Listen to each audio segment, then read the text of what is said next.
A few years ago, when I was still working as a realtor, something unfolded that I never could have anticipated. I unwittingly helped the very man my wife had been cheating on me with find an apartment.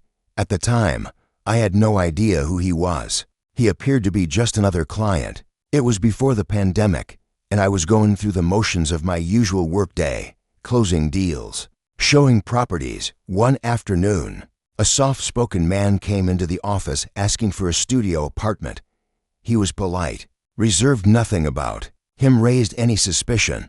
We hit it off, and before long, I found him a nice place and even negotiated a decent discount for him. I thought that was the last I'd hear from him. Then, months later, a casual acquaintance mentioned seeing my wife coming out of that same apartment building with a man, arms linked, walking side by side.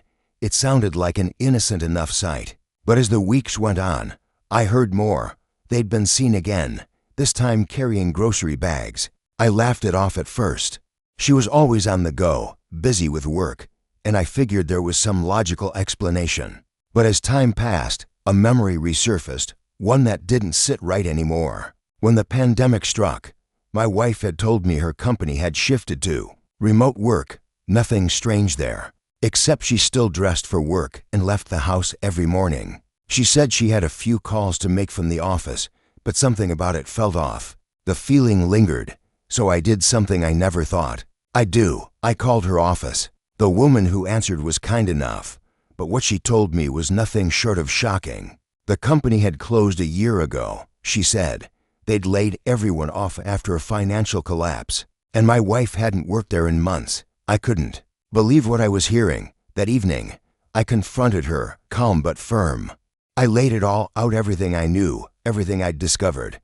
I simply asked for the truth. To my shock, she didn't get defensive or angry. She looked me straight in the eye and admitted it. She'd been seeing someone else for over a year. It was like the floor dropped out from under me. I wanted to shout, to scream, to lose control, but for the sake of our son, I kept it together. I needed to understand. How could she live this double life, pretending everything was fine at home, when it was clear she was falling for someone else? Her response left me numb. She didn't seem remorseful. "What's changed at home?" she asked matter-of-factly. Dinner still got made, groceries were stocked, and she spent time with us in the evenings. She felt no need to explain herself any further. In her mind, nothing was wrong. She'd found someone better, something more exciting, and as far as she was concerned, she was still fulfilling her duties as a wife and mother.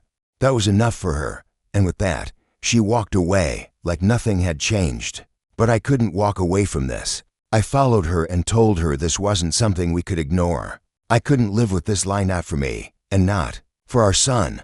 I knew my friends had seen things, had known things. Staying silent would have been a self-inflicted humiliation I wasn't willing to endure. We talked for hours, but by the end of it, we both knew what needed to happen. It was over. We agreed to separate. She would stay with our son for now, and I would move out. We'd tell him it was temporary, that we were just working through a fight. We'd wait until we figured out the truth. Predictably, things didn't go as she'd hoped after I left. All the responsibilities I used to handle, especially around our son, fell squarely on her shoulders. The cracks started to show. She struggled to keep everything together, and my son began to notice. He told me she was always stressed, always behind on the routine. He said he didn't feel at home there anymore. After a while, he asked to live with me. He said I understood him, kept things steady. I agreed, and the switch was made. But then I learned the full extent of what had happened.